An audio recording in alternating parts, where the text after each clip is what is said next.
नमस्कार साथियों। तो चलिए आज के दैनिक जागरण में क्या खास खबरें हैं उन्हें हम लोग एक एक करके देख लेते हैं। और याद रखिए दैनिक जागरण का राष्ट्रीय संस्करण है, नेशनल एडिशन है। तो इसमें आप लोगों को महत्वपूर्ण खबरें ही देखने को मिलेंगी। चुनावी बॉन्ड के नंबर जारी नहीं करने पर सुप्रीम कोर्ट ने उठाए सवाल। आप लोगों ने देखा कि अभी हाल ही में सुप्रीम कोर्ट ने चुनावी बॉन्ड को असंवैधानिक करार दिया था। और सुप्रीम कोर्ट ने कहा था एसबीआई से, स्टेट बैंक ऑफ इंडिया से, कि आप जो चुनावी बॉन्ड के डाटा है ना, वो चुनाव आयोग को दीजिए और चुनाव आयोग अपनी वेबसाइट पर उन्हें रिलीज करेगा और हमें आपको मालूम चलेगा कि किस पार्टी को कितना चंदा कौन दे रहा है। हम लोग नेताओं को चुनते हैं ना, सरकारें बनाते हैं ना, तो हमें इतना मालूम होना चाहिए जनता को, वोटर्स को, मतदाताओं को। ये सुप्रीम कोर्ट ने कहा था। तो वही एसबीआई ने दिए और आप देखते हैं कि उसमें आप देखते हैं कि चुनाव आयोग की वेबसाइट पर डाल भी दिए गए हैं। तो यहाँ देखिए एसबीआई की अगर हम लोग बात करें तो स्टेट बैंक ऑफ इंडिया हमारी एक बैंक है ना, और आप लोग खाते खुलवाते भी होंगे। इसका हेडक्वार्टर आप लोगों को मुंबई महाराष्ट्र में देखने को मिल जाएगा और इसकी स्थापना 1 जुलाई 1955 में हुई थी। अगर हम लोग सुप्रीम कोर्ट की बात करें तो एक हमारी संवैधानिक संस्था है। संविधान के अनुच्छेद 124 के तहत सुप्रीम कोर्ट की स्थापना की बात की गई है और 28 जनवरी 1950 में स्थापना हुई थी। वहीं अगर हम लोग इलेक्शन कमीशन ऑफ इंडिया की बात करें, भारतीय निर्वाचन आयोग, जो विधानसभा, राज्यसभा, लोकसभा, राष्ट्रपति, उपराष्ट्रपति के चुनाव की देखभाल करता है, वो भी एक संवैधानिक संस्था है। संविधान के अनुच्छेद 324 के तहत इसकी स्थापना की बात की गई है और आप देखेंगे कि 28 कब 25 जनवरी 1950 में स्थापना हुई थी। 25 जनवरी को मतदाता दिवस मनाते हैं। नई दिल्ली में आप लोगों को हेडक्वार्टर देखने को मिलेगा। सुकुमार सेन पहले मुख्य चुनाव आयुक्त थे। तो एसबीआई से पूछा क्यों उजागर नहीं किए गए बॉन्ड के नंबर और जारी किया गया नोटिस, और कहा सारी जानकारी को उजागर करना एसबीआई का कर्तव्य है। सर्वोच्च अदालत इस मामले पर अब सोमवार को करेगी सुनवाई। ये आप देखते हैं होम मिनिस्टर साहब कह रहे कि काला धन चुनावी बॉन्ड नहीं है। होम मिनिस्टर साहब अमित शाह साहब कह रहे हैं। आबकारी घोटाले के में की कविता गिरफ्तार हुई, कस गया शिकंजा। पिछले 1 साल से पूछताछ करने की कोशिश कर रही थी ईडी और सुप्रीम कोर्ट की रोक की वजह से नहीं कर पा रही थी गिरफ्तार। साउथ लॉबी की ओर से 100 करोड़ की अग्रिम रिश्वत देने की है आरोपित। और केजरीवाल को झटका, आज अदालत में पेश होना होगा एक केजरीवाल को। देखिए अगर हम लोग बात करें किसकी, ईडी की, एनफोर्समेंट डायरेक्टरेट की बात हो रही, प्रवर्तन निदेशालय, और इसका हेडक्वार्टर आप लोगों को कहाँ देखने को मिलेगा, नई दिल्ली में है और 1 मई 1956 में स्थापना हुई थी। आबकारी घोटाले यानी कि शराब घोटाले की बात हो रही है, याद रखिएगा। सी ए पर भारत को नसीहत नहीं दे अमेरिका। ये भारत ने कहा अमेरिकी आपत्तियों पर भारत की दो टूक, वोट बैंक की राजनीति ना करें। जो नागरिकता संशोधन कानून लागू हो चुका है ना हमारे देश में, उसी को लेकर बातें हो रही हैं और इसमें आप देखते हैं कि इसी का विरोध किया जा रहा है कि इसमें मुस्लिमों को शामिल नहीं किया गया है। 31 दिसंबर 2014 तक की डेट तारीख तय कर रखी है। इस समय तक आप देखिए भारत के जो पड़ोसी हैं, जैसे बांग्लादेश है आपका, अफगानिस्तान है, पाकिस्तान है, इनसे जो अल्पसंख्यक यहाँ के हैं, धार्मिक अल्पसंख्यक, ये भारत आएंगे तो इन्हें नागरिकता देने की बात की गई है, लेकिन इसमें मुस्लिमों को शामिल नहीं किया गया है। इसलिए आप देखते हैं कि बहुत सारी राजनीतिक पार्टियां, बहुत सारे लोग भेदभाव की बात कर रहे हैं और विरोध भी कर रहे हैं। इस पर हम लोगों ने एक सेपरेट क्लास ली हुई है, उससे जरूर आप लोग देख लीजिएगा, आपके हर सवाल का जवाब मिल जाएगा। और देखिए नागरिकता संशोधन कानून है ना जो 2019 वाला, ये किसी की नागरिकता नहीं छीनता है, ये बिल्कुल सही बात है। लेकिन जब एनआरसी जो रजिस्टर है वो जब लागू हो जाएगा तब परेशानी खड़ी होगी किन्हें, जो गैर प्रवासी भारतीय हैं, अवैध रूप से जो भारत में आए हुए अवैध प्रवासी हैं भारत में, उन्हें। क्योंकि आप देखते हैं कि कहते हैं ऐसा कि असम में 20 लाख के करीब लगभग आप देखते हैं कि बाहरी लोग आके बसे हुए हैं। तो आप देखेंगे कि जब एनआरसी लागू होगी तो उनके नाम सामने आएंगे। उनके नाम सामने आएंगे तो जो उसमें हिंदू, बुद्ध, सिख, ईसाई, पारसी होंगे, लोग होंगे, उन्हें तो नागरिकता सीए 2019 के तहत मिल जाएगी, लेकिन जो मुस्लिम होंगे उन्हें नागरिकता नहीं मिलेगी। और इसीलिए विरोध भी किया जा रहा है ना, ममता बनर्जी, अरविंद केजरीवाल, बहुत सारे लोग विरोध कर रहे हैं। संघ में शामिल होने के इच्छुक लोगों की संख्या हुई दुगनी। राष्ट्रीय स्वयंसेवक संघ की सह सरकारवाहक डॉक्टर मनमोहन वैद ने बताया कि 2017 के बाद से 2023 तक संघ की वेबसाइट पर हर साल 1 लाख से अधिक लोग संघ में शामिल होने की इच्छा जताते आ रहे हैं। रामलला की प्राण प्रतिष्ठा के बाद यह संख्या अब दुगनी हो गई है। देखिए, अगर हम लोग आरएसएस की बात करें तो राष्ट्रीय स्वयंसेवक संघ की बात कर रहा हूं मैं, और भारतीय जनता पार्टी का एक सहयोगी माना जाता है आरएसएस को। इसकी स्थापना 27 सितंबर 1925 में हुई थी। केवी हेडगेवार इसके फाउंडर थे। नागपुर में इसका हेडक्वार्टर आपको देखने को मिल जाएगा। आगरा की जामा मस्जिद का वैज्ञानिक सर्वे कराने की मांग। योगेश्वर श्री कृष्ण जन्म स्थान सेवा संघ ट्रस्ट की ओर से लघु वाद न्यायालय में दायर जामा मस्जिद की सीढ़ियों के नीचे श्री कृष्ण विग्रह दबे होने के बाद में शुक्रवार को एक नया प्रार्थना पत्र दिया गया है। इसमें वादी पक्ष ने भारतीय पुरातत्व सर्वेक्षण विभाग से वैज्ञानिक सर्वे कराने की मांग की गई है। और देखिए, भारतीय पुरातत्व सर्वेक्षण की स्थापना कब हुई थी? 1861 में हुई थी, ये भी याद रखिएगा आप लोग। और कहते थे कि हमारे देश में हिंदू मुस्लिम मंदिर मस्जिद की राजनीति भी होती है, और ऐसा कहा जाता है कि 3000 से ज्यादा ऐसे स्थान हैं जहां हिंदुओं और मुस्लिमों के बीच विवाद बना हुआ है। और इसी एक विवाद ने आप देखे, राम जन्मभूमि बाबरी मस्जिद के विवाद में हमारे देश में सांप्रदायिक हिंसा हुई और दो समुदाय के बीच एक खाई बढ़ गई थी। इसी को ध्यान में रखते हुए कि इस तरह की घटनाएं आगे ना हो, एक कानून लाया गया था, प्लेसेस ऑफ वर्शिप एक्ट, धार्मिक स्थल कानून। और इसमें कहा गया था कि 15 अगस्त 1947 के पहले जो कुछ भी हुआ है सबको भूलना पड़ेगा।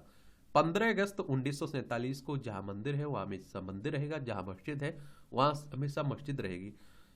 किसी भी धार्मिक स्थल में कोई परिवर्तन नहीं किया जाएगा। लेकिन आप सभी जानते हैं कि उस कानून को ही चुनौती दी गई है।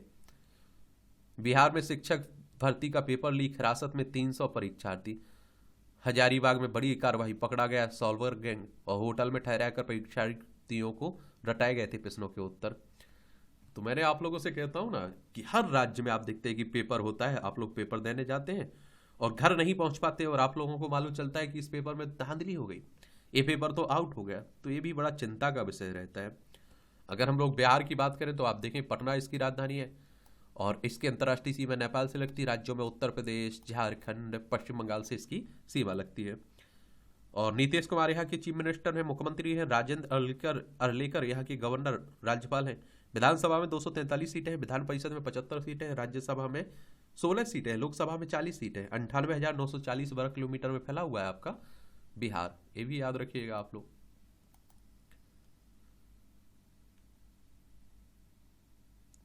ये संदेश खाली की महिलाओं ने राष्ट्रपति को सुनाई पीड़ा। बंगाल के संदेश खाली में महल में उत्पीड़न व अत्याचार की शिकार महिलाओं ने शुक्रवार को राष्ट्रपति द्रौपदी मुर्मू से मिलकर अपनी पीड़ा सुनाई। इस दौरान एक महिला चक्कर खाकर गिर पड़ी।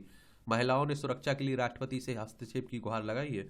ये अभी पकड़ा भी गया ना, यहाँ का आरोपी है जो वेस्ट बंगाल का, जो संदेश खाली का, आप देखते हैं कि उस पर बहुत तरह तरह के संगीन आरोप लगे हुए थे। अगर हम वेस्ट बंगाल की बात करें तो कोलकाता इसकी राजधानी, इसकी सीमा उड़ीसा, झारखंड, बिहार, सिक्किम और असम से लगती है। अंतर्राष्ट्रीय सीमा नेपाल, भूटान और बांग्लादेश से लगती है, 3 देशों से लगती है। ममता बनर्जी यहाँ की चीफ मिनिस्टर है। और विधानसभा में 294 सीटें हैं, राज्यसभा में 16 सीटें हैं, लोकसभा में 42 सीटें हैं। और आप देखेंगे 88,752 वर्ग किलोमीटर में फैला हुआ है आपका पश्चिम बंगाल। सीवी आनंद बोस यहाँ के राज्यपाल हैं, ये भी याद रखिएगा। नौसेना ने एक और समुद्री हमला किया विफल, बांग्लादेशी जहाज कराया मुक्त। मोजाम्बिक से यूएई आ रहा था बांग्लादेश का जहाज एमवी अब्दुल्ला। सशक्त लुटेरों के कब्जे से चालक दल के सदस्यों को सुरक्षित निकाला। लाल सागर में भी हम लोगों ने कई जहाजों को बचाया, ये आप भी जानते हैं। लोकसभा चुनाव की घोषणा आज, 7 चरणों में हो सकते हैं चुनाव की तारीखों में भी होंगी घोषित। जम्मू कश्मीर को लेकर अभी भी बना हुआ है संशय। चलिए देखते हैं क्या होता है। ये खबरें आपकी राष्ट्रीय राजधानी से जुड़ी हुई है। और राष्ट्रीय राजधानी आप देखते हैं कि दिल्ली की बात हो रही है। दिल्ली केंद्र शासित प्रदेश है। विधानसभा में 70 सीटें हैं, राज्यसभा में 3 सीटें हैं, लोकसभा में 7 सीटें हैं। अरविंद केजरीवाल यहाँ के चीफ मिनिस्टर हैं।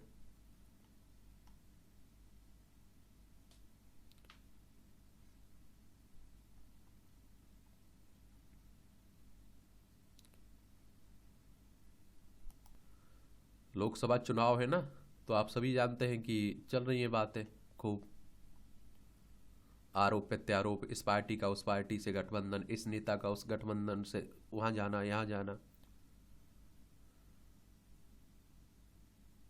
आप लोग भाजपा से बहुत मोटिवेशन ले सकते हैं। सोचिए एक समय 2 सीटें थी उसकी, आज 303 तक वो आप देखते हैं कि पहुंच चुकी है।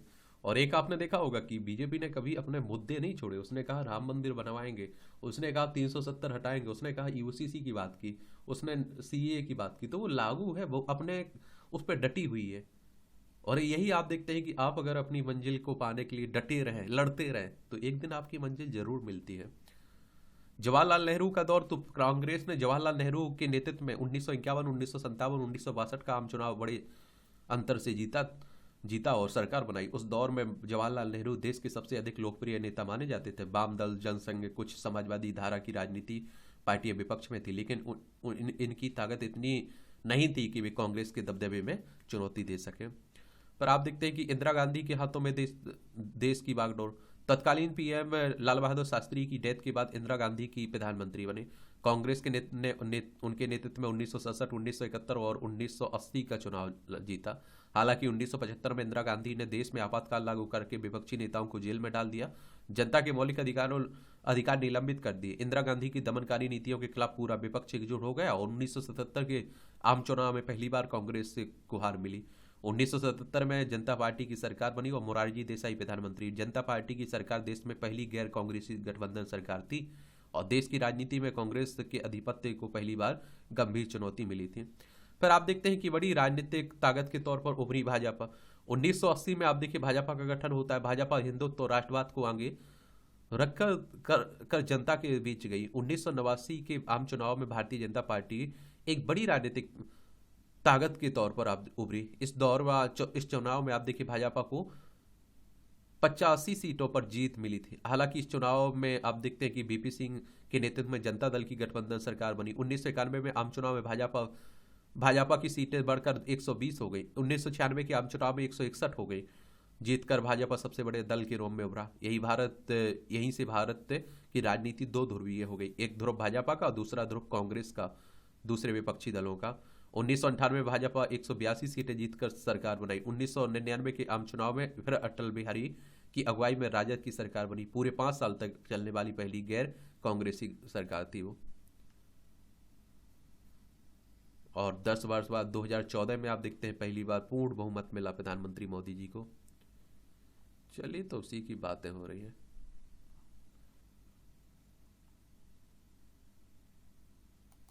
अभी तो आप देख रहे हैं कि लोकसभा चुनाव है, तो उसी की बातें रहेंगी। अभी सब जगह आप देखते हैं हर राज्य में उसी उसी की बातें चलेंगी। और जिस राज्य में चुनाव होता है देखिए उसके बारे में याद रखा करिएगा। और क्या, चुनाव के बारे में याद रखा करिएगा, रिजल्ट के बारे में, और क्या।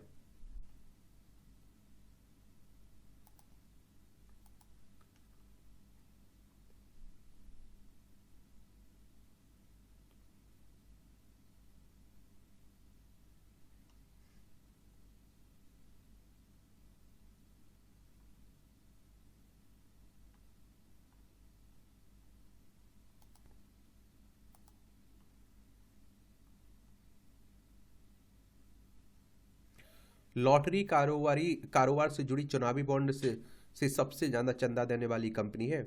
मेधा इंजीनियरिंग दूसरे सबसे ज़्यादा चंदा देने वाली कंपनी है। और आप देखिए वित्तीय क्षेत्र से जुड़ी 4 फार्मों ने खरीदे 87 करोड़ के चुनावी बॉन्ड। राजनीतिक दलों को 12,769 करोड़ रुपए का चंदा मिला है। क्षेत्रीय दलों में सबसे ज़्यादा चंदा तृणमूल कांग्रेस को मिला है। एक बात और आप देखिए, ये 2017 में लाई गई इस पे। और आप देखेंगे कि कहा जा रहा है कि जिन कंपनियों पर ईडी सीबीआई के छापे डले हुए थे उन्होंने चंदा दिया। हो सकता है बचने के लिए दिया, बहुत सारे लोग कह रहे हैं। तो भारतीय स्टेट बैंक ने चुनावी बॉन्ड खरीद कर चुनावी चंदा देने वाली कंपनियों का ब्यौरा जारी किया है। Future gaming and hotel services, mega engineering and infrastructure limited, quick supply channel private limited चुनावी बॉन्ड की 3 सबसे बड़ी खरीदारी है। और future gaming and hotel services की बात करें तो इसने सबसे अधिक 1368 करोड़ रुपए की चुनावी बॉन्ड खरीदा। और कोयम्बटूर स्थित कंपनी फ्यूचर गेमिंग भारत की सबसे बड़ी लॉटरी कंपनी है। इसके संस्थापक सैंटियागो मार्टिन है। कंपनी की स्थापना 1991 में हुई थी और 1988 में शुरू किया था इन्होंने lottery business. Mega engineering and infrastructure limited की बात करें तो मेगा इंजीनियरिंग ने चुनावी बॉन्ड के जरिए 966 करोड़ रुपए का चंदा दिया। 12 अप्रैल 2019 से 24 जनवरी 2024 के बीच यह चंदा खरीदा गया। कंपनी की स्थापना 1989 में की गई थी। यह ऑल वेदर टनल बनाने से लेकर आप देखिए हाई स्पीड रेल इंफ्रास्ट्रक्चर तैयार करने के कारोबार से जुड़ी हुई है। एक बात और आप लोगों को बता दूं, देखिए आप सभी जानते हैं कि राजनीति में जो भी मदद की जाती है, राजनीतिक पार्टियों को चंदा दी जाता है, वो बिना स्वार्थ के नहीं दिया जाता है। याद रखिएगा, अगर आप किसी को फंडिंग कर रहे हैं तो आप उससे भी तो उम्मीद करेंगे। और एक नोटिस कर लीजिए ये बात, कांग्रेस की सत्ता रही तब उससे सबसे ज्यादा चुनावी फंडा मिलता था, फंड इस दर से, क्योंकि केंद्र में रहोगे तभी तो हमारा काम कर पाओगे, तभी तो हम आपको कुछ फंड देंगे और बदले में कुछ लालच रख पाएंगे। तो यही बातें हो रही हैं। तो चलिए, वेबसाइट पर डला हुआ है चुनाव आयोग की, अगर आपको पढ़ना है देखना है देख सकते हैं। ये मालदीव में भारतीय सैनिकों का पहला बैच बदला। ये आप देखते हैं मार्टिन कहाँ मालदीव में नए राष्ट्रपति बन चुके हैं, उनका झुकाव आप लोग देखते हैं कि चाइना की तरफ देखने को मिलता है। कूटनीति को प्राथमिकता, चुनावी मौसम में अगले हफ्ते भूटान जाएंगे हमारे प्रधानमंत्री मोदी साहब। पहली बार पीएम बनने पर भी मोदी जी पहली विदेश यात्रा भूटान गए थे। और आप देखते हैं भूटान की बात करें तो आप देखें इसकी सीमा सिक्किम, पश्चिम बंगाल, असम, अरुणाचल प्रदेश, हमारे 4 राज्यों की सीमा लगती है। अंतर्राष्ट्रीय सीमा इसकी चाइना से लगती है। किससे? भूटान की किस देश से सीमा लगती है? तो चाइना से लगती है इसकी। भारत 2 देशों से लगती है।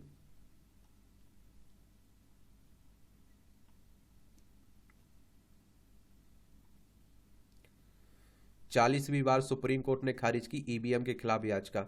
एक याचिका में 19 लाख से अधिक ईवीएम के गायब होने का था आरोप। शुक्रवार को ईवीएम से जुड़ी 2 याचिकाओं में फिर किया खारिज। एक पर जुर्माना तो दूसरे को सुना ही नहीं।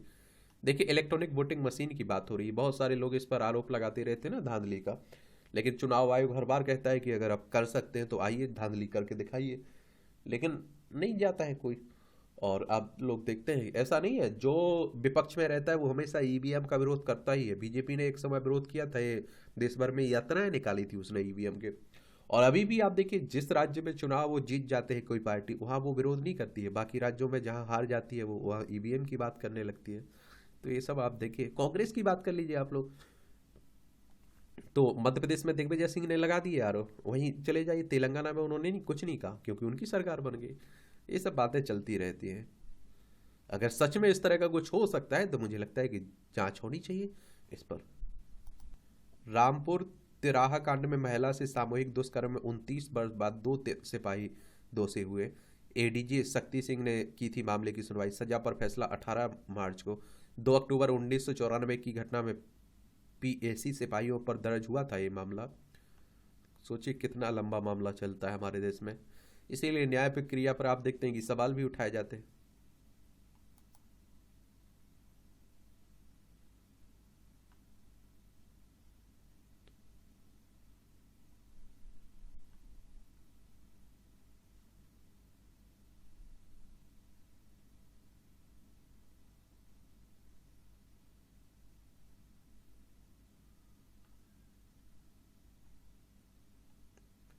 जोधपुर में सेना का अपाचे स्क्वाड्रन गठित, बढ़ेगी ताकत। अपाचे हेलीकॉप्टर की तैनाती से पाकिस्तान की साजिश को नाकाम करने में मिलेगी मदद। हवा में टैंक के नाम से चर्चित इस लड़ाकू हेलीकॉप्टर के लिए अमेरिका से हुआ समझौता। और आप देखेंगे कि पड़ोसी अगर हमारे पाकिस्तान जैसे हो, चाइना के जैसे हो, तो हमें अपनी सुरक्षा पर ध्यान देना ही होगा। एलएसी पर वर्तमान स्थिति स्थिर है लेकिन संवेदनशील है। वास्तविक नियंत्रण रेखा पर बात हो रही, जनरल मनोज पांडे कह रहे हैं। ऋषिकेश तीर्थ नगरी में मनमोहक दृश्य और रोमांच से भरा पर्यटन कर रहा आकर्षित। पौड़ी जिला के प्रशासन ने विकसित किया कोटली भेल ट्रैकिंग रूट। आस्था के केंद्रों में पुनर्जन के साथ कीजिए राफ्टिंग व कैंपिंग। तो ये पर्यटन क्षेत्र को काफी बढ़ावा देता है। पर्यटन क्षेत्र हमारी अर्थव्यवस्था में बड़ा योगदान देता है, ये भी जान लीजिए। ये संपादकीय पाठ है आपका। और संपादकीय के पार्ट देखिए, प्रीलिम्स में आपके मुख्य परीक्षा में, इंटरव्यू में आपको अगर सिविल सर्विस की एग्जाम की तैयारी कर रहे हैं आप लोग तो पहुंच जाते हैं, तो ज़रूर देखा करिएगा, एक सामान्य जानकारी मिलती है।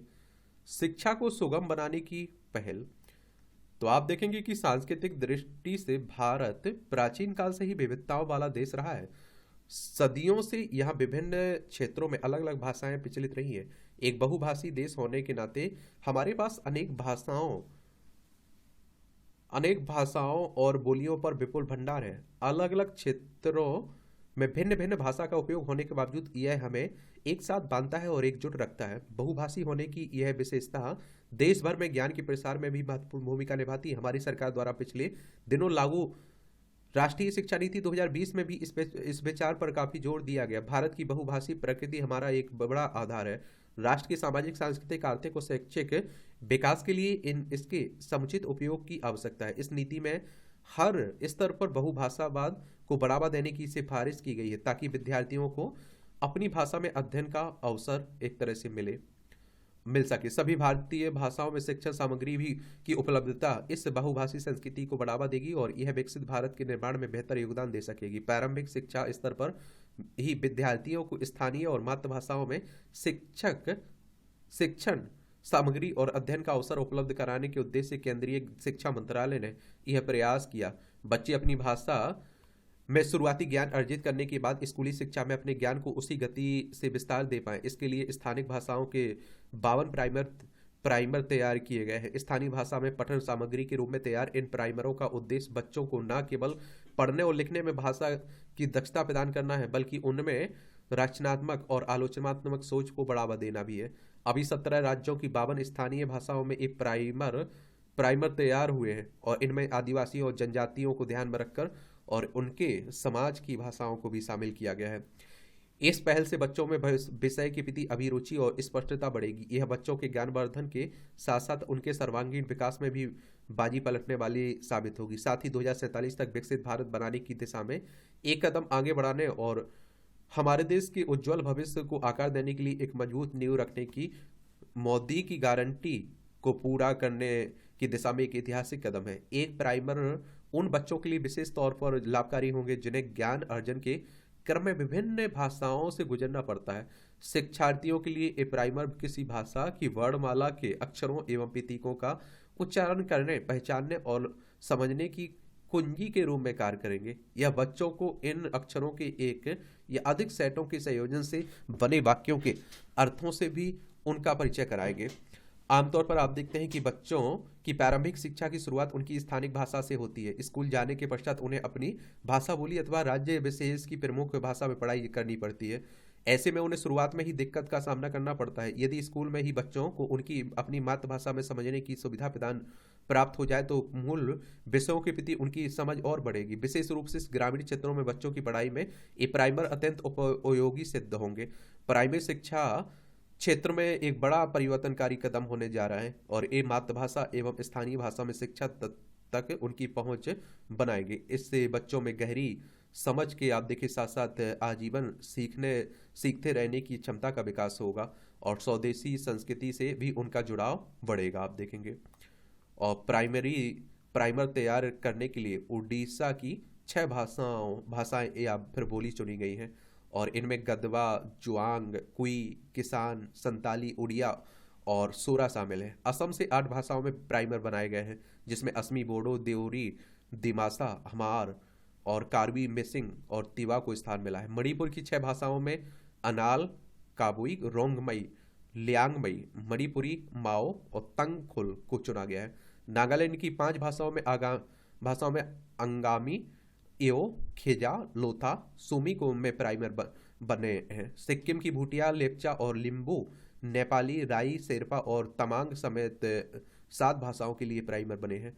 आंध्र प्रदेश की जातवा और कोंडा और कोया तो अरुणाचल प्रदेश की पश्चिमी नईसी और तंगसा और आप देखिए बांचो के अलावा झारखंड की खरिया, कुरुक, मुंडारी के साथ ही कर्नाटक की गोदाबा और तुलु में प्राइमर बनाए गए हैं। छत्तीसगढ़ की हल्बी, हिमाचल की कन्नौरी, मध्य प्रदेश की कोकू, महाराष्ट्र की खानदेसी, मेघालय की गारो, मिजोरम की मिजो, त्रिपुरा की मोग और बंगाल की संथाली भाषा बंगला भाषाओं में प्राइमर तैयार किए गए। शिक्षा केवल डिग्री प्राप्त करने की व्यवस्था मात्र नहीं है, बल्कि चरित्र निर्माण के साथ साथ राष्ट्र का निर्माण भी इसका उद्देश्य है। राष्ट्रीय शिक्षा नीति का निर्माण इसी उद्देश्य की प्राप्ति के लिए हुआ है। देश में आज भी करीब 17 करोड़ बच्चे सामाजिक, आर्थिक और भाषा संबंधी कई अन्य कारणों से पारंपरिक तरीके से स्कूली शिक्षा हासिल नहीं कर पा रहे हैं। इन्हीं परेशानियों का हल राष्ट्रीय शिक्षा नीति में खोजने का प्रयास किया गया है और प्राइमरियों के माध्यम से ज्ञान की यह राह में भाषा संबंधी कठिनाइयां दूर करने के लिए शिक्षा मंत्रालय पहले भी ऐसे कई कदम उठा चुका है, जिनकी सहायता से बच्चे इस शिक्षा और ज्ञान दोनों अर्जित कर सकते हैं। दृष्टि वाक शक्ति या सुनने की शक्ति न रखने वाले बच्चों के लिए सरकार ई कामिक के रूप में एक पुस्तिका ला चुकी है। प्रिया सुगम्यता नाम की यह पुस्तिका बच्चों के लिए काफी लाभदायक भी सिद्ध हो रही है। प्रत्येक सरकार नीति बनाती है, लेकिन सबसे अहम है कि उसे प्रभावी रूप से धरातल पर उतारना। राष्ट्रीय शिक्षा नीति को स्वीकार करने के बाद उस पर पूर्णतः अमल हो, यह हमारी सरकार की प्राथमिकता है। बच्चों की बुनियादी साक्षरता मजबूत हो, यही हमारा धैर्य है, ताकि हम देश के लिए एक सशक्त व विपुल ज्ञान से पूर्ण पीढ़ी तैयार कर सकें। लेखक केंद्रीय शिक्षा और कौशल विकास एवं उद्यमिता मंत्री हैं धर्मेंद्र प्रधान साहब के द्वारा यह आर्टिकल लिखा गया है। अच्छा आर्टिकल है। बेंगलोर के जल संकट का सबक, ये तो आप लोग सुन ही रहे होंगे कि बेंगलोर में बड़ा जल संकट देखने को मिल रहा है। तो बेंगलोर जैसे महानगर में उभरा जल संकट चेतावनी पर समय रहते ना चेतने का दुष्परिणाम है। वर्ष 2018 में दक्षिण अफ्रीका में के शहर केपटाउन में पानी के भयंकर संकट को देखते हुए दुनिया के जिन 15 शहरों पर शून्य जल स्तर के संकट का खतरा बताया गया था, उनमें भारत के बेंगलोर का भी नाम है। जो कर्नाटक है ना, उसकी राजधानी है बेंगलोर, और जो हमारा इंडियन स्पेस रिसर्च ऑर्गेनाइजेशन, हमारी अंतरिक्ष एजेंसी है, उसका हेडक्वार्टर भी आप लोगों को देखने को मिलेगा बेंगलोर में।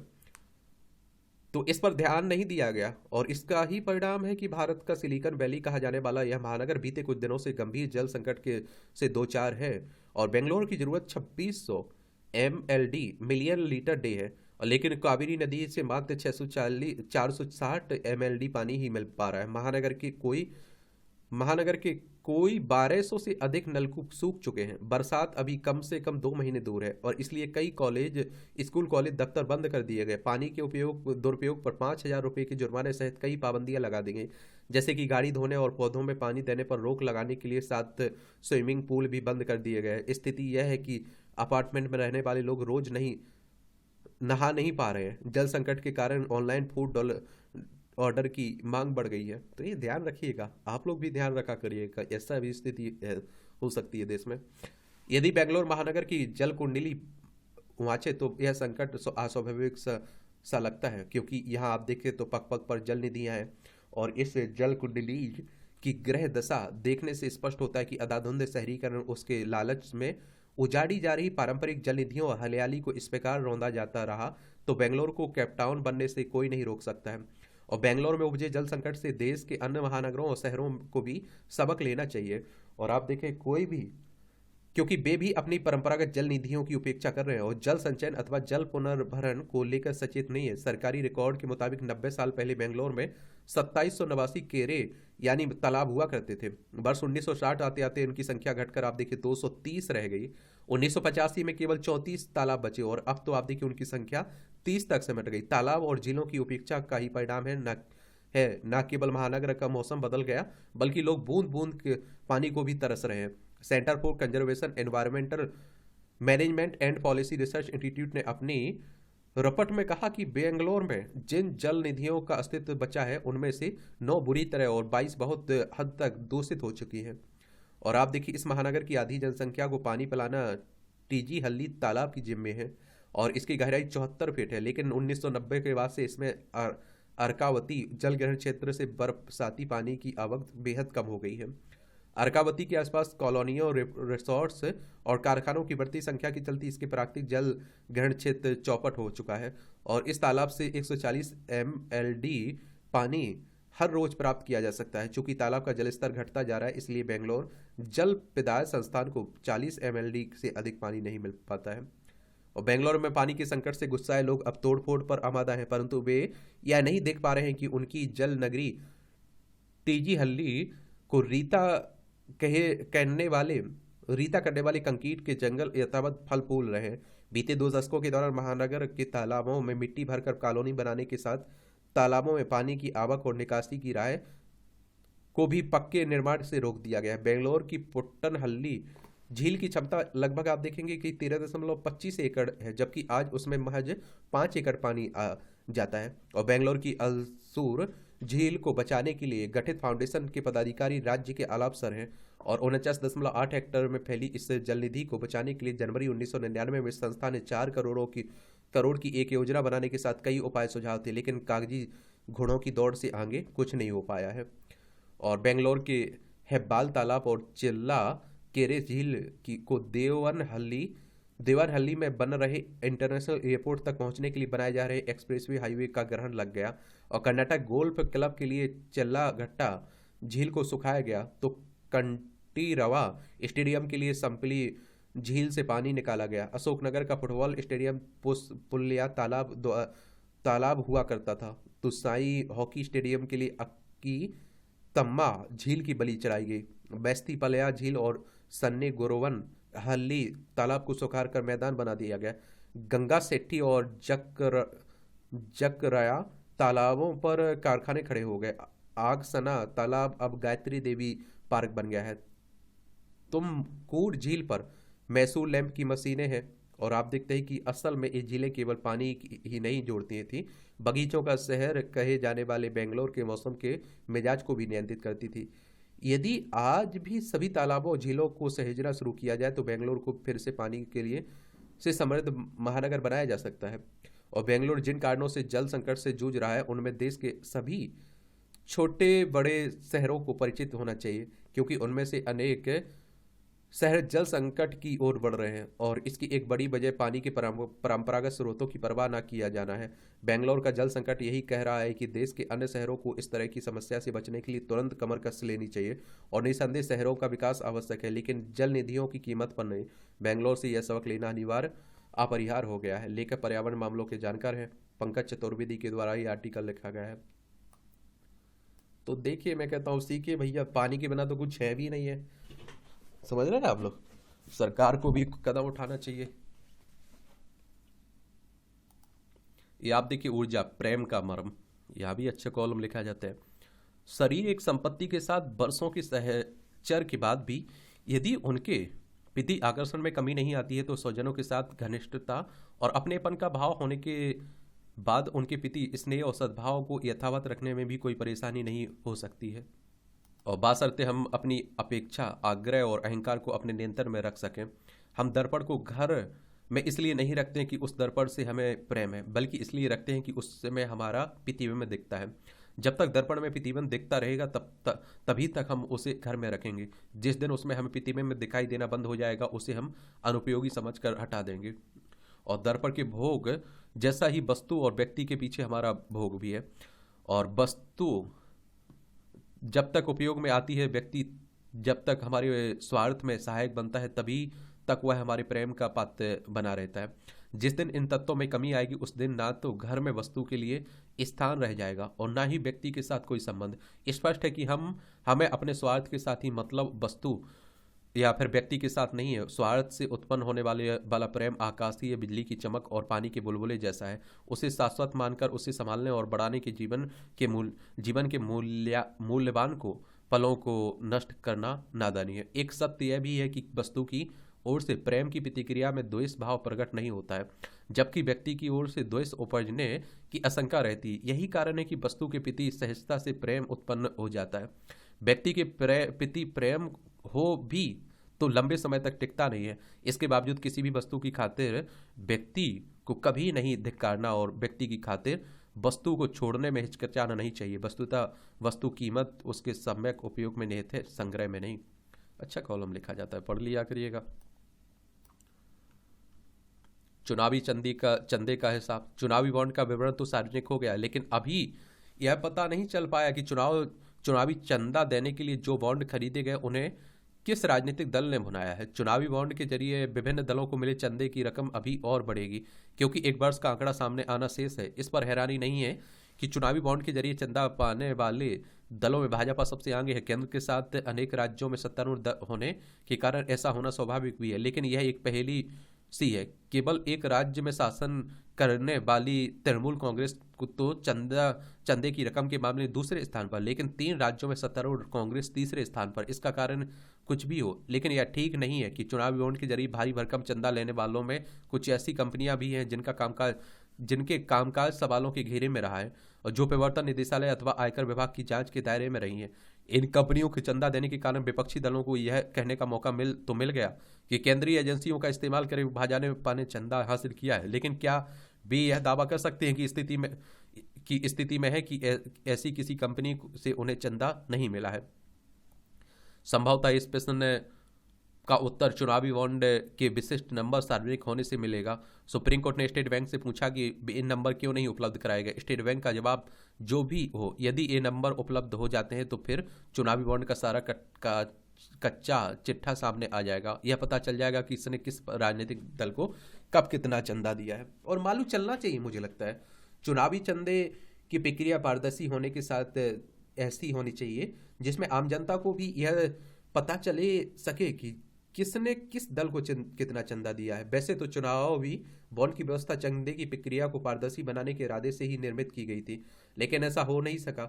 इस कारण सुप्रीम कोर्ट ने चुनावी बॉन्ड की व्यवस्था खत्म कर दी। लेकिन फिलहाल कोई नहीं जानता है कि भविष्य में चुनावी चंदे का लेन देन किस तरह होगा। यदि चुनावी चंदे की किसी समुचित प्रक्रिया का निर्माण नहीं होता तो फिर गोपनीय तरीके से चंदा देने का वह सिलसिला शुरू हो सकता है जिसमें जनता को इस बारे में कुछ पता ही नहीं चलेगा कि किसने कितना चंदा दिया। इसमें भी खराब बातें हो सकती है कि राजनीति काले धन में पर आश्रित हो जाए और अब तो इसकी भी आशंका है कि राजनीतिक दल और साथ ही उन्हें चंदा देने वाले गोपनीय तौर तरीकों ही अपनाना पसंद करें। चुनावी बॉन्ड को लेकर आरोप प्रत्यारोप के शोर में यह ना भूला जाए तो अच्छा है कि चुनावी चंदे की नींव प्रक्रिया का निर्माण आवश्यक है।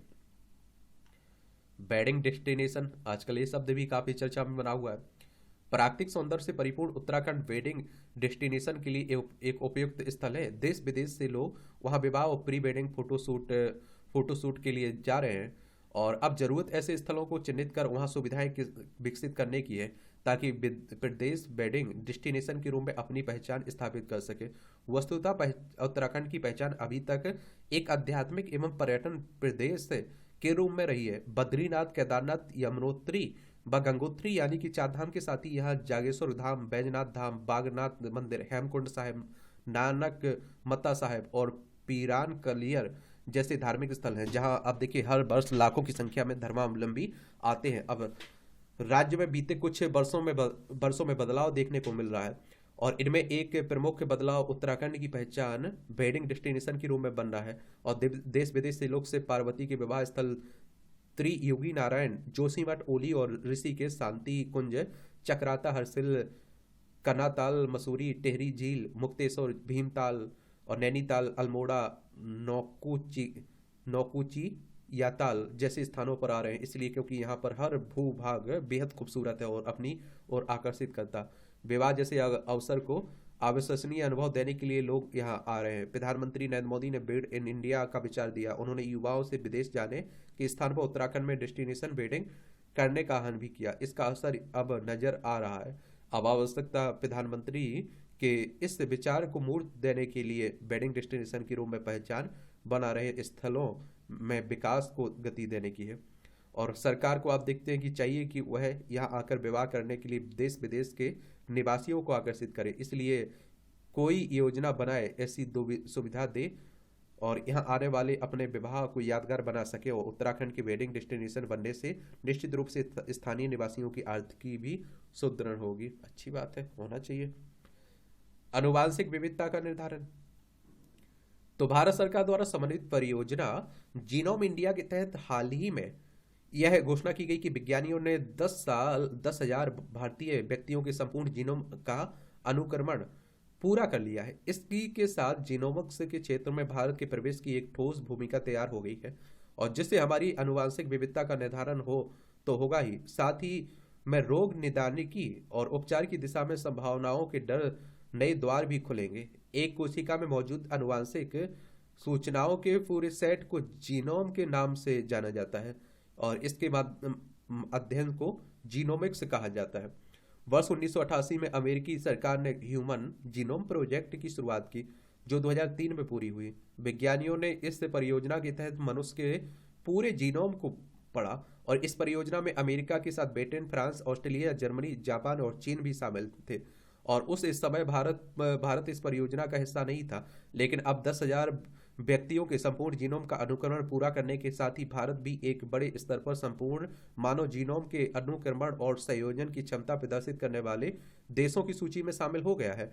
और इसके आधार पर कई और तरह की जानकारियां हासिल की जा सकती हैं। लोगों की बीमारियों का पता लगाकर समय रहते उनका इलाज किया जा सकता है। साथ ही भावी पीढ़ी को रोग मुक्त करना संभव होगा। भारत में 4,600 से ज्यादा समूह शामिल हैं, जिनमें से कई में संगोत्र विवाह का प्रचलन है, जो अनुवांशिक विविधता व बीमारी पैदा करने वाले दुर्लभ अनुवांशिक बदलाव में भूमिका निभाते हैं।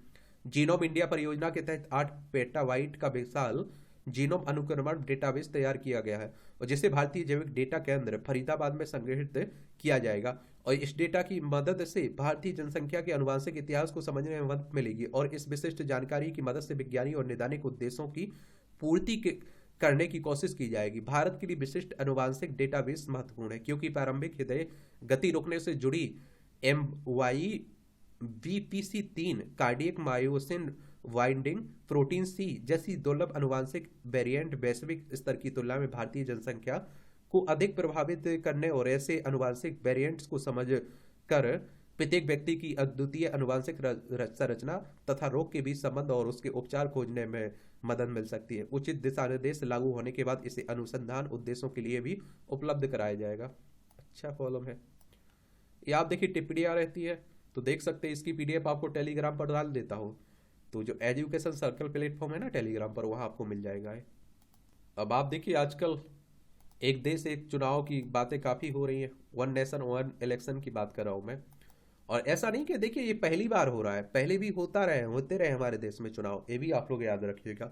वो तो बाद में क्या रहा कि कुछ विधानसभाएं समय से पहले भंग कर दी गई, तो वहाँ बिल हो गई वो आपकी प्रक्रिया। आम सहमति से संभव एक देश एक चुनाव। तो एक देश एक चुनाव से संबंधित पूर्व राष्ट्रपति रामनाथ कोविंद की नेतृत्व वाली उच्च स्तरीय समिति ने अपनी 18,000 से अधिक पृष्ठों वाली रिपोर्ट राष्ट्रपति द्रौपदी मुर्मू को सौंप दी है। और इस समिति को सरकार के प्रत्येक स्तर के चुनाव एक साथ कराने की संभावना तलाशने की जिम्मेदारी दी गई है। और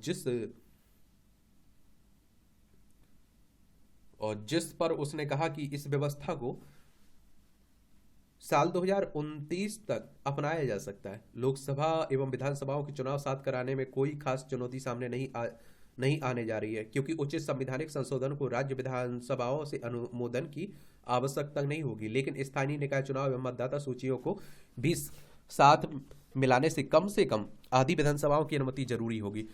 पैनल ने 3 टीयर चुनाव साथ कराने की संस्तुति करते हुए कहा कि लोकसभा एवं विधानसभाओं को चुनाव साथ कराने के 100 दिन के भीतर स्थानीय निकायों के चुनाव कराया जा सके। अब देखिए ये कहा जाता है कि एक बार चुनाव हो गए तो 5 साल के लिए फुर्सत, जनता भी फुर्सत, आप भी फुर्सत, अच्छे से काम करिए आप। विपक्ष की अधिकतर पार्टियां इस रिपोर्ट का विरोध किया है, कहा है कि एक देश एक चुनाव का उद्देश्य संविधान को पूरी तरह से खत्म कर देना है और उनके अनुसार यह प्रस्ताव बुनियादी चुनावी सिद्धांतों भारतीय संविधान के संघीय ढांचे के विरुद्ध है। शिवसेना यू के नेता उद्धव ठाकरे ने कहा कि यह प्रस्ताव तानाशाही की ओर उठाया गया कदम है। कांग्रेस, तृणमूल, आप और माकपा ने भी इस प्रस्ताव को ठुकरा दिया है। भाजपा ने खुलकर तो प्रस्ताव का विरोध नहीं किया, लेकिन कुछ चिंताएं अवश्य व्यक्त की। वही सपा का कहना है कि अगर एक साथ चुनाव कराए गए तो राज्य स्तर की पार्टियां चुनावी योजना व खर्च में राष्ट्रीय पार्टी का मुकाबला नहीं कर पाएंगे, जिससे दोनों प्रकार की पार्टियों में मतभेद बढ़ जाएंगे। सबसे ज्यादा जो चिंता देखी जा रही ना इन क्षेत्रीय पार्टियों की, यही है कि जब चुनाव होंगे विधानसभा के और लोकसभा के साथ में, तो राष्ट्रीय मुद्दे वो कह रहे हैं कि हावी होंगे, तो राष्ट्रीय पार्टी जो होगी उन्हें फायदा मिल जाएगा, क्षेत्रीय पार्टियों को नुकसान होगा। फिर आप देखते हैं कि इसके पक्ष में जो लोग हैं वो कहते हैं आंध्र प्रदेश में चुनाव होता है ना, उड़ीसा में साथ में चुनाव होता है, लेकिन आप देखिए बीजेपी अभी केंद्र में है, सत्ता में और राष्ट्रीय पार्टी है, तो उसे तो फायदा क्यों नहीं मिलता है। तो ये भी तर्क दिए जाते हैं। बहुत सारे लोग ये भी कहते हैं कि देखिए 5 साल के लिए अगर चुनाव हो गए तो फिर नेता जो बीच में दिख जाता है ना, वो भी दिखना बंद हो जाएगा। बहरहाल इस विषय पर विधि आयोग भी जल्द अपनी रिपोर्ट देगा। हालांकि विधि आयोग अपनी पिछली रिपोर्ट में एक साथ चुनाव कराने के पक्ष में नहीं रहा। जो उसके नज़दीक अव्यवहारिक व गैर जरूरी है। लेकिन अब सूत्रों का कहना है कि वह सरकार के तीनों टियर लोकसभा, राज्य विधानसभा और स्थानीय निकायों जैसे नगर पालिकाओं व पंचायतों के चुनाव 2029 के से साथ कराने की संस्तुति करेगा। और यह भी यदि त्रिशंकु सदन की स्थिति पैदा होती है तो होती है, अविश्वास प्रस्ताव पारित हो जाता है तो साझी सरकार का प्रावधान हो। वैसे कोविद पैनल ने साथ चुनाव कराने की कोई समय अवधि नहीं दी है। लोकसभा एवं विधानसभा के चुनाव साथ कराने के संदर्भ में पैनल ने सुझाव दिया है कि आम चुनाव के बाद जब लोकसभा की पहली बैठक हो तो राष्ट्रपति उसे नियुक्ति तिथि के तौर पर नोटिफाई करे और इस तिथि के बाद जो राज्य विधानसभाओं का गठन हो वह लोकसभा के पूर्ण कार्यकाल पर केवल इस तिथि तक के लिए हो। वैसे स्वतंत्रता के बाद देश में एक साथ चुनाव कराने का सिलसिला आरंभ हुआ था, जो लगभग आप देखिए 1967 तक चला। फिर गाड़ी पटरी से उतर गई। समिति ने एक साथ चुनाव कराने के जो तर्क दिए हैं उन्हें भी समझना आवश्यक है। एक लोकसभा चुनाव में लगभग 70 लाख चुनाव कर्मचारियों को चुनावी ड्यूटी में शामिल होना पड़ता है। स्कूल पोलिंग बूथ के तौर पर आप देखें प्रयोग किए जाते हैं और अर्धसैनिक बलों की को तैनात करना पड़ता है। छोटे स्तर पर यह प्रक्रिया विधानसभा चुनाव के लिए दोहरानी पड़ती है और साथ ही चुनाव कराने के से संसाधनों का अधिक प्रभावी उपयोग भी किया जा सकेगा। अधूरा कार्यकाल तो कोई राज्य सरकार यदि अपने 5 वर्षों का कार्यकाल पूरा करने से पहले गिर जाती है तो क्या होगा। तो पैनल ने सुझाव दिया है कि एक बिना ताजा चुनाव कराए गए नई सरकार गठित कर दी जाए और जिसका कार्यकाल एक देश एक चुनाव के अगले चक्र तक हो। दूसरा, यदि कोई सरकार नहीं बनाई जाए तो इसका अर्थ होगा कि फिर से चुनाव या केंद्र का शासन। रिपोर्ट में कहा गया कि इसमें क्या होना चाहिए, यह चुनाव आयोग को तय करना है, लेकिन हर सूरत में चुनाव एक साथ ही होंगे। रिपोर्ट में कहा गया कि अब बहुलवादी चुनावी प्रणाली ऐसी व्यवस्था है जिसमें कभी कभी स्थायी बहुमत नहीं मिल पाता है। यह त्रिशंकु सदन के संदर्भ में कहा गया है, लेकिन इस बिंदु पर रिपोर्ट में आगे कुछ नहीं कहा गया है। जबकि एक साथ चुनाव कराने का सिलसिला मुख्यतः इसी कारण से टूटा था। एक साथ चुनाव कराने के जो अन्य तर्क दिए गए हैं उनमें से एक भी अधिकतर को समझ पाना मुश्किल है। मसलन कहा गया है कि एक साथ चुनाव कराने से पहचान की राजनीति को नियंत्रित किया जा सकेगा। क्या ऐसा संभव है? आरक्षण के लिए आंदोलन या किसानों के धरने हमेशा निकट चुनाव की रणनीति से जुड़े नहीं होते हैं। बड़ी समस्या है कि इस मुद्दे पर सभी दल एक मत नहीं दिख रहे। समिति को लगभग 47 दलों ने अपनी राय दी थी। इनमें से 15 दलों ने एक साथ चुनाव कराने जाने के विचार का विरोध किया है।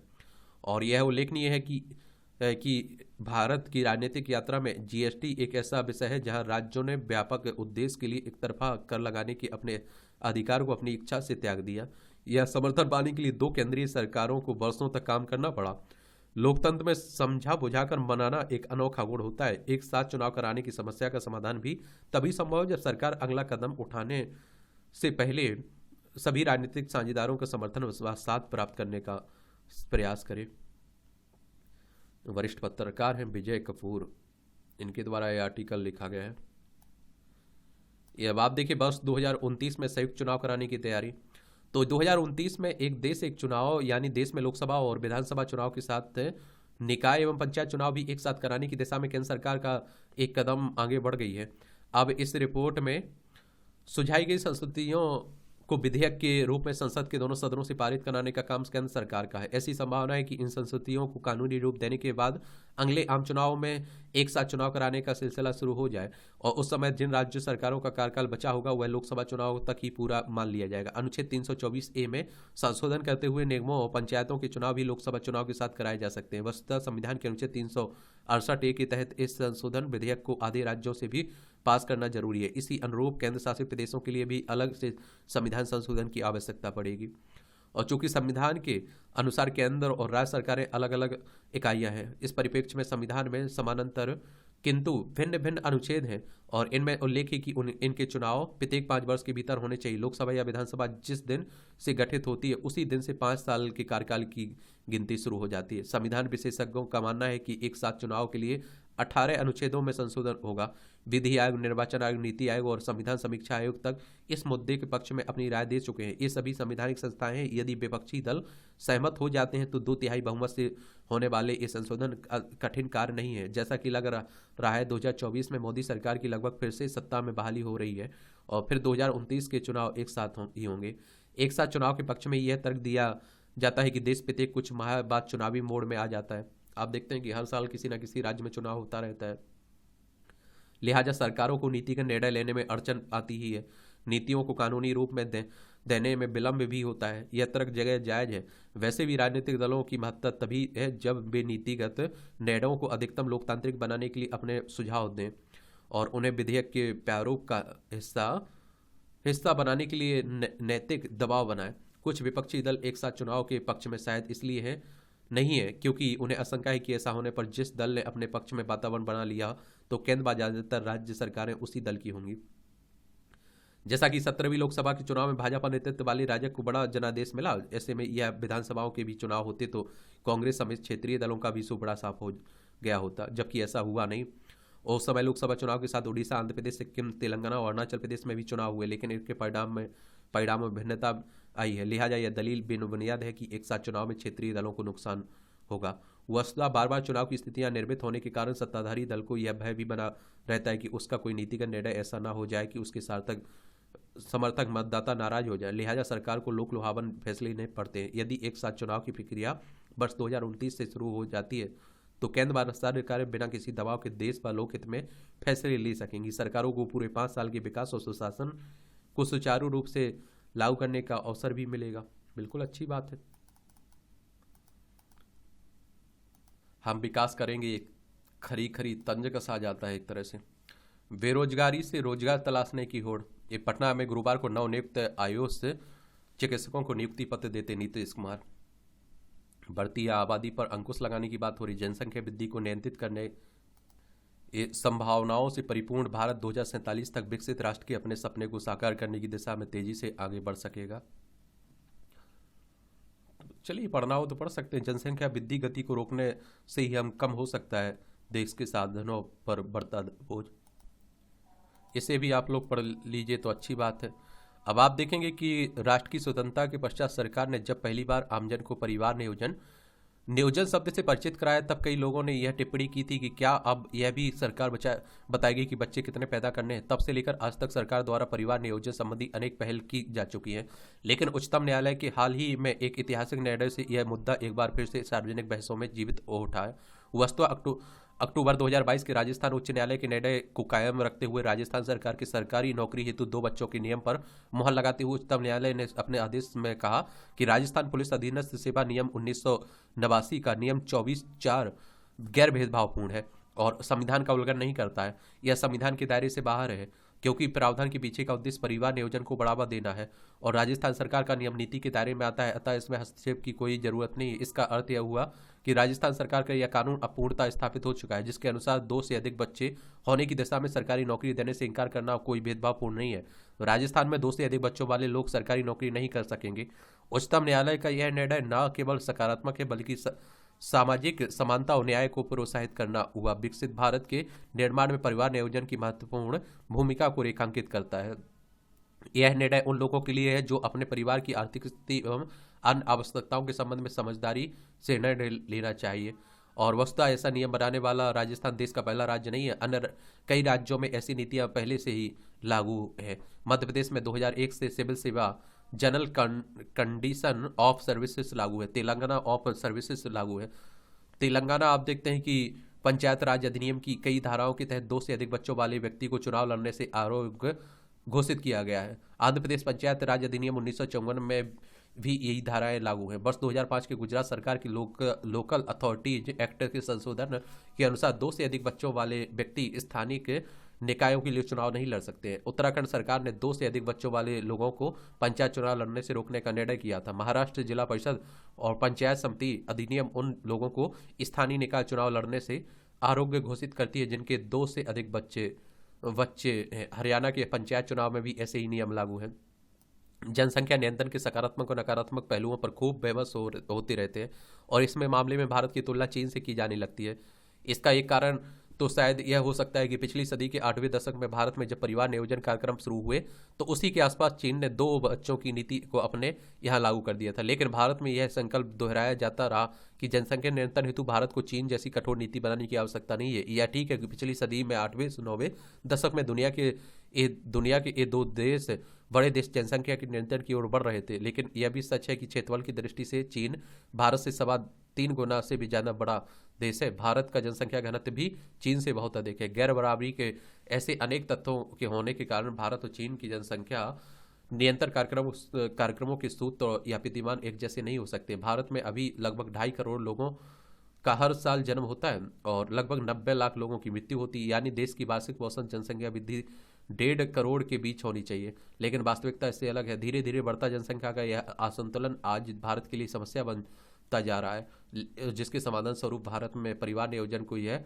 कुछ दशक के लिए लागू करने की बात प्रमुखता से उठाई जाती है। समय रहते यदि ऐसा नहीं किया गया तो जीवन के प्रत्येक क्षेत्र में मांग और आपूर्ति का संतुलन बिगड़ेगा एवं संसाधनों के अनुरूप आबादी के अधिक से संसाधनों पर बोझ बढ़ता जाएगा। ऐसे में सरकारी नौकरियों में अधिकतम 2 बच्चों का नियम नीतिगत एवं सामाजिक स्तर पर एक कड़ा संदेश देने की जरूरी कोशिश प्रतीत होती है। इस प्रकार के विषयों पर सामान्यतः विभिन्न समुदायों के बीच असहमति होती है। कुछ लोग इसे व्यक्तिगत स्वतंत्रता का उल्लंघन करते हैं, जबकि कुछ ऐसे सामाजिक समानता और आर्थिक प्रगति हेतु आवश्यक मानते हैं। यह भी सच है कि कोई भी समाज जैसे जैसे साक्षर होता जाएगा, परिवार नियोजन जैसी बातें सहजता से 100 नियमन का हिस्सा बनती जाएगी। अब आप देखते हैं कि इस तरह के डबल जबरदस्ती कानून लाकर मुझे लगता है कि ठोक देना वो नहीं फर्क पड़ता है। जागरूक अगर होते हैं लोग, पढ़े लिखे होते हैं, तो वो 1 ही 2 बच्चे पैदा करेंगे। आप भी जानते हैं। एक नौकरी का मुझे बड़ा हास्यास्पद लगा। आप सोचिए कि अधिकतर मामले में तो यही देखा जाता है कि भाई आपकी नौकरी लग जाती है तब आप शादी करते हैं, तो आप बच्चे तभी पैदा करते हैं बाद में। अब आप सोचिए इसमें कहा जाए नौकरी नहीं मिलेगी, अरे भाई वो पहले शादी करेगा, फिर बच्चे करेगा, फिर नौकरी करेगा। बहुत कम मामले में देखिए होता होगा, लेकिन बहुत कम मामले में इस तरह का होता है। हाँ, चुनाव लड़ने की बात सही है, क्योंकि अगर 2 से ज़्यादा उसके बच्चे हैं तो वो चुनाव नहीं लड़ पाएगा, क्योंकि चुनाव किसी भी उम्र में लड़ा जा सकता है। आपकी क्या राय है? और देखिए इस एक बात और याद रखिएगा, हमेशा जनसंख्या का नकारात्मक परिणाम नहीं होते हैं। अब जैसे युवा आबादी है हमारे भारत की, इसका फायदा अगर सरकार उठा सकती तो उठा लीजिए। और हमारे पास इतना बाजार है, जनसंख्या है, तो दुनिया हमारे तरफ क्यों देख रही है? क्योंकि बाजार है हमारे पास, जनसंख्या है एक, तो ये भी देखने को मिलता है। पीपीबीएल के खातों में आज से पैसा जमा नहीं कर सकेंगे ग्राहक। आरबीआई की ओर से Paytm payments bank limited PPBL पर लगाए गए प्रतिबंध आज यानी 16 मार्च से लागू हो रहे हैं। आरबीआई ने केवाईसी समेत विभिन्न नियमों का पालन नहीं करने वाली पीपीबीएल पर यह प्रतिबंध लगाए हैं। अब हम आपको बता दें कि न केवल प्रतिबंधों को पीपीबीएल के ग्राहकों पर क्या असर पड़ेगा, कौन सी सेवाएं जारी रहेंगी, देख लीजिए। और आप देखते हैं कि प्रतिबंधों का असर बचत। आरबीआई ने विभिन्न नियमों का पालन नहीं करने पर पेटीएम पेमेंट बैंक पर लगाए कई प्रतिबंध। आरबीआई यानी कि रिजर्व बैंक ऑफ इंडिया की बात हो रही है, जिसे बैंकों का बैंक भी आप लोग कहते हैं। बचत या चालू खाते में ग्राहकों की ओर से पैसा जमा नहीं किया जा सकेगा। बचत या चालू खातों में ब्याज कैशलेस रिफंड जमा हो सकेगा। बचत या चालू खाते में जमा राशि खत्म होने तक खर्च की जा सकेगी। पीपीबीएल ग्राहक की भागीदारी बैंक में जमा राशि पेटीएम पेमेंट बैंक में वापस लाई जा सकेगी। भागीदार बैंक के जरिए भी पीपीबीएल के बचत या चालू खाते में कोई राशि जमा नहीं की जा सकेगी। पीपीबीएल के खातों में लोगों का वेतन या फिर सब्सिडी जमा नहीं हो सकेगी। पीपीबीएल खातों से ऑटोमेटिक भुगतान पैसा उपलब्ध रहने तक जारी रहेगा। मर्चेंट यानी दुकानदारों को भुगतान स्वीकार करने के लिए अन्य बैंकों से जुड़े खाते का नया क्यूआर कोड लेना होगा। यूपीआई ट्रांजैक्शन के लिए पेटीएम को मिली 5 हैंडल, और पेटीएम ने दी फास्टैग खाता बंद करने की सलाह। पेटीएम ने, चलिए,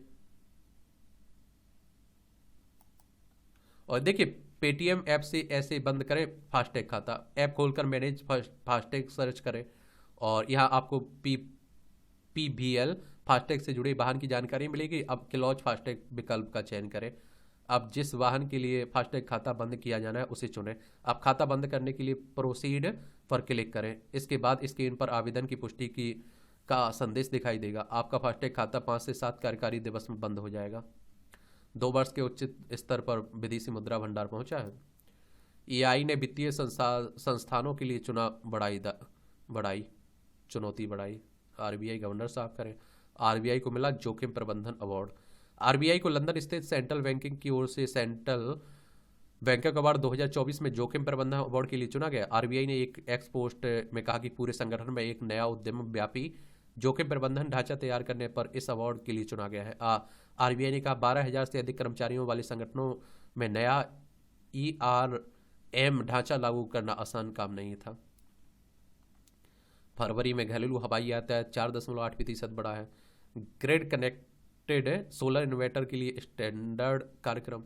इलेक्ट्रिक कार निर्माण के लिए आई नई नीति। $50 करोड़ का निवेश करने वाली विदेशी कंपनियां कम शुल्क पर आयात कर सकेंगी अपनी कार। अमेरिकी कंपनी टेस्ला और वियतनाम की विनफास्ट के भारत में आने का रास्ता हुआ साफ। ऑनलाइन पोर्टल के जरिए पूरी की जाएगी प्रक्रिया। भारी उद्योग मंत्रालय होगा नोडल एजेंसी। और 29 लाख रुपए तक की कीमत वाली इलेक्ट्रिक कार के आयात शुल्क में ही दी जाएगी छूट। 70 से 100% तक शुल्क लगता है अभी इलेक्ट्रिक कार के आयात पर। 120 दिनों के भीतर निवेश के लिए आवेदन आमंत्रित किए जाएंगे। अच्छी बात है। फरवरी में वस्तु निर्यात 12% बढ़कर $41.4 अरब हो गया। चालू वित्त वर्ष में एक महीने में सबसे अधिक रहा निर्यात का आंकड़ा। सेवा निर्यात में 19% बढ़ा। आयात भी 12.16% बढ़कर $7.1 अरब रहा। और दाल की आप देखिए आयात में 110% की वृद्धि बढ़ोतरी हुई है। रेलवे ने माल ढुलाई से 2.4 लाख करोड़ रुपए कमाए हैं। वित्तीय स्पर्धा आयोग ने गूगल के खिलाफ दिया जांच का आदेश। नियामक में प्ले स्टोर के प्रतिस्पर्धी विरोधी व्यवहार के लिए की कार्रवाई है।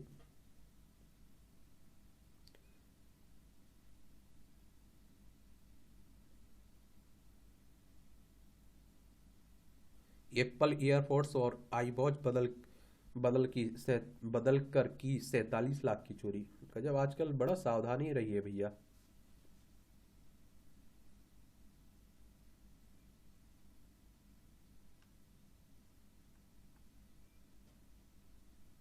LIC कर्मचारियों के वेतन में 17% की वृद्धि हुई। ट्रांसपोर्ट कंपनी के कर्मियों ने लीक किया था सिपाही भर्ती का परीक्षा। उत्तर प्रदेश का जो हुआ था ना, तो उसी की बात हो रही है। आरोपित अभिषेक शुक्ला ने बताया कि उसने 2021 में TCI कंपनी अहमदाबाद में नौकरी शुरू की, जहां उसकी भेंट रवि अत्री व शिवम गिरी से हुई। शिवम का तबादला दिल्ली शाखा से दिसंबर 2020 में अहमदाबाद के खेड़ा वेयरहाउस में हुआ। रवि ने अभिषेक को कंपनी में सिपाही भर्ती के पेपर आने की जानकारी दी थी। इसके बाद पेपर लीक की साजिश रची गई। रवि ने इससे राजीव नारायण को शामिल किया।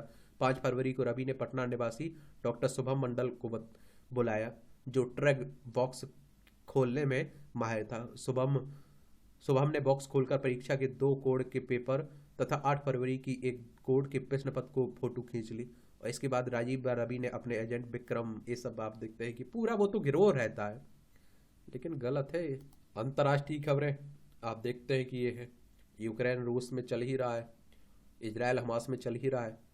यूएन में भारत ने भरोसेमंद AI का किया समर्थन। यूएन यानी कि संयुक्त राष्ट्र की बात हो रही है, यूनाइटेड नेशंस की, जिसकी स्थापना 24 अक्टूबर 1945 में हुई थी।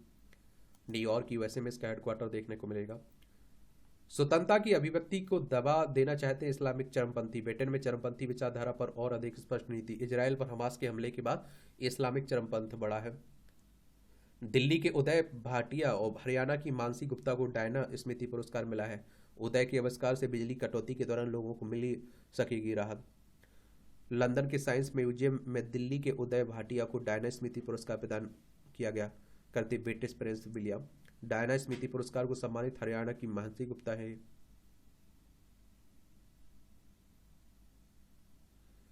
ये आप देखते हैं कि दिल्ली के इनोवेटर उदय भाटिया और हरियाणा का मानसिक स्वास्थ्य विचारक मानसी गुप्ता डायना स्मृति पुरस्कार से सम्मानित किए गए। विश्व के 20 लोगों में शामिल हैं। दिव्यांग प्रिंसेस ऑफ वेल्स की स्मृति में स्थापित डायना अवार्ड चैरिटी की 25वीं वर्षगांठ मनाई जा रही है।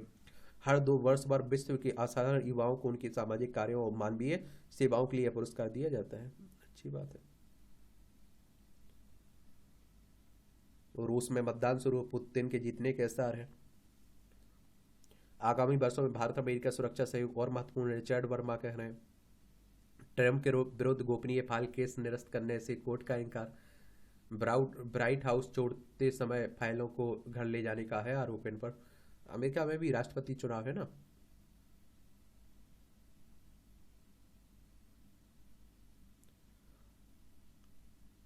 चीन को लगा झटका, चंद्रमा की कक्षा में नहीं पहुंच सके उपग्रह।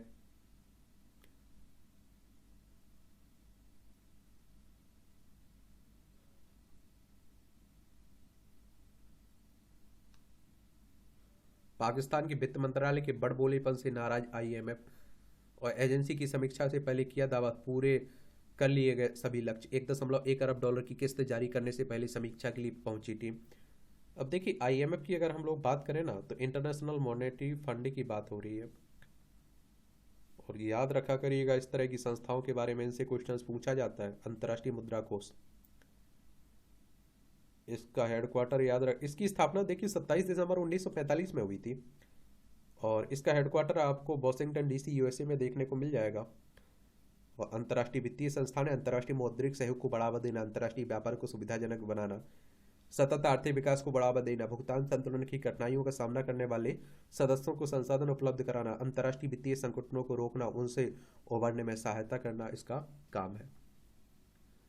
समुद्र में केबलों के फेल होने से कई अफ्रीकी देशों में इंटरनेट ठप, अब तक केबल फेल होने का कारण स्पष्ट नहीं हो सका है। अब आप देखेंगे ये एक खेल का क्षेत्र है, ये भी आप लोग देख लिया करिएगा।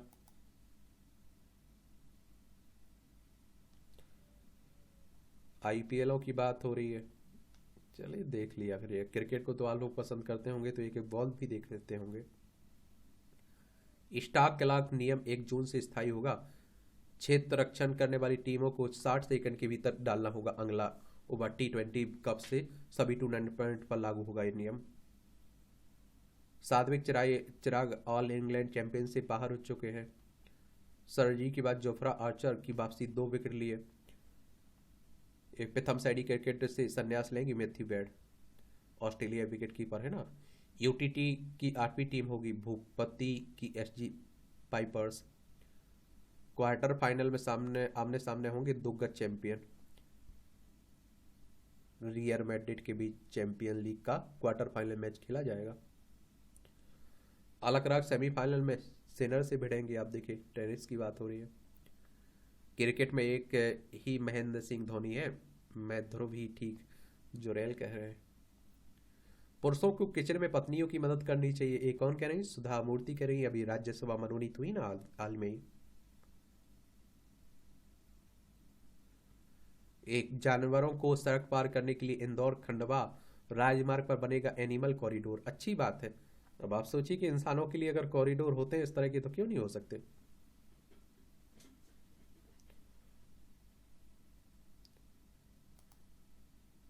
ये आप देखिए मानसिक बीमारी की वसीयत आमान और गैर कानूनी है। गुजरात हाईकोर्ट ने मानसिक रूप से बीमार लोगों को की संपत्ति को लेकर उनके अभिभावकों की ओर से बनाई गई वसीयत को अमान्य और गैर कानूनी बताया है।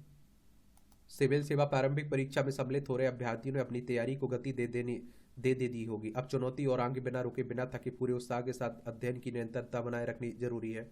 और देखिए सकारात्मक रहें, नींद पूरी लें और ईमानदारी से पढ़ें। और देखिए मॉक टेस्ट आप लोग लगाते रहिए, मैं बार बार इस बात को कह रहा हूँ आपसे। ज्ञान और कौशल बढ़ाकर रहेंगे आगे आप लोग। रेलवे में टेक्नीशियन बनने का अवसर भी है, तो ऑनलाइन आवेदन 8 अप्रैल से हो रहे हैं ना, तो उसी की बात हो रही है।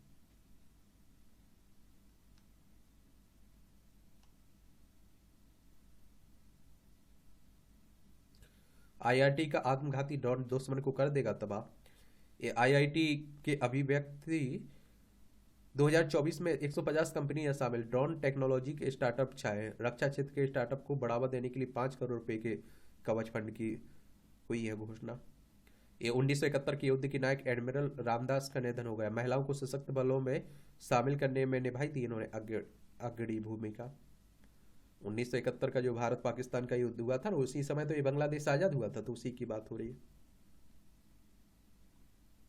ये आप देखते हैं कि 5 सितंबर 1933 में आप देखते हैं कि मुंबई के मटुंगा में जन्मे रामदास ने दिल्ली के प्रेजेंटेशन कन्वेंट और रामजस कॉलेज से शिक्षा पूरी की। 1949 में क्लेमेंट टाउन देहरादून में सशक्त बल अकादमी की संयुक्त सेवा शाखा में वह शामिल हुए। सितंबर 1953 में भारतीय नौसेना में अधिकारी बने थे, अच्छी बात है।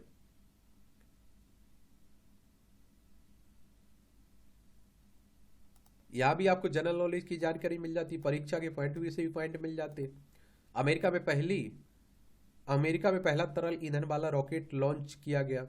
ये आप देखिए 1926 में आज ही अमेरिका में दुनिया का पहला तरल ईंधन वाला रॉकेट लॉन्च किया गया था। इसे वैज्ञानिक रॉबर्ट गोडार्ड ने बनाया था।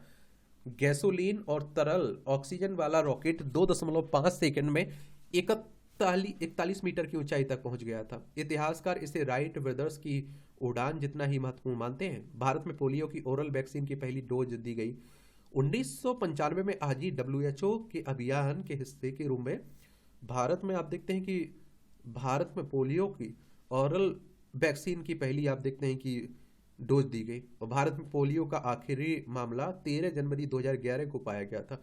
मार्च 2014 में WHO ने देश को पोलियो मुक्त घोषित कर दिया। WHO यानी कि वर्ल्ड हेल्थ ऑर्गेनाइजेशन की बात हो रही है। और इसकी स्थापना 7 अप्रैल 1948 में हुई थी। 7 अप्रैल को आप लोग विश्व स्वास्थ्य दिवस मनाते हैं। और जेनेवा स्विट्जरलैंड में इसका हेडक्वार्टर देखने को मिलेगा। स्वतंत्रता संग्राम में चंद्रप्रभा सैकियानी का रहा अहम योगदान। स्वतंत्रता सेनानी एवं समाज सुधारक चंद्रप्रभा सैकियानी का जन्म 1901 में आज ही असम में हुआ था। एक शिक्षक के रूप में अपना करियर शुरू किया। 1921 में असहयोग आंदोलन में शामिल हुई। सविनय अवज्ञा के आंदोलन में भागीदारी के कारण उन्हें 1930 में जेल जाना पड़ा। बाल विवाह, बहु विवाह, मंदिरों में महिलाओं के साथ भेदभाव, महिला शिक्षा और स्वरोजगार जैसे मुद्दों को उठाने के लिए 1926 में असम प्रादेशिक महिला समिति की स्थापना की। और 16 मार्च 1972 को उनकी डेथ हो गई थी। उपकरणों से होने वाले संक्रमण का पता लगाएगा EI। संक्रमण की रोकथाम के प्रोटोकॉल को लागू करने से मरीजों में HIV में आई कमी। परीक्षणों के 6 मामलों में स्पष्ट संकेत दिए जाने पर दोनों AI टूल्स ने HIV की सटीक पहचान की। अमेरिकी जर्नल ऑफ इन्फेक्शन कंट्रोल में प्रकाशित हुआ है। संक्रमण की निगरानी के लिए HIV निगरानी कार्यक्रम लागू किया गया। 2 प्रकार के HIV का किया गया टूल का टेस्ट। 2 प्रकार के HIV central line associated blood stream infection catheter associated urinary tract infection है। और क्लेप्सी एक गंभीर संक्रमण है जब रोगाणु कैथेटर से रक्त प्रवाह में प्रवेश करते हैं। कैविटी तब होता है जब कैथेटर से रोगाणु यूरिनरी रास्ते में प्रवेश कर संक्रमण का कारण बनते हैं। इसकी जांच के लिए 6 काल्पनिक रोगियों को डिटेल EI टूल के सामने प्रस्तुत की गई है। सभी मामलों में दोनों EI टूल ने HIV की सटीक पहचान की है। चलिए देख सकते हैं आप लोग,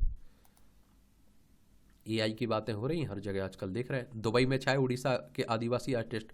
उड़ीसा की जनजातीय कला की सांस्कृतिक विरासत को बढ़ावा देने के उद्देश्य से संयुक्त अरब अमीरात में दुबई में उड़ीसा जनजातीय पेंटिंग प्रदर्शनी के दौरान अपने हुनर को प्रदर्शित करती एक आदिवासी आर्टिस्ट। इस पेंटिंग प्रदर्शनी में 15 आदिवासी कलाकारों ने अपनी अपनी पेंटिंग बनाई और वैश्विक दर्शकों के सामने प्रदर्शित की। इस प्रदर्शनी का उद्घाटन भारत के महावाणिज्य दूत सतीश कुमार सिवन ने किया है। हवा की गुणवत्ता बताएगा आधुनिक उपकरण। डिवाइस का नाम है मल्टीपल स्लिट नोजल वेस्ट हाई वॉल्यूम PM 2.5 इम्पैक्टर। रासायनिक तत्वों की पहचान के साथ माइक्रोवेल कॉलोनी का अनुसंधान भी लगाएगा। विश्व में सबसे अधिक अस्वस्थता का प्रमुख कारण है न्यूरोलॉजिकल स्थिति।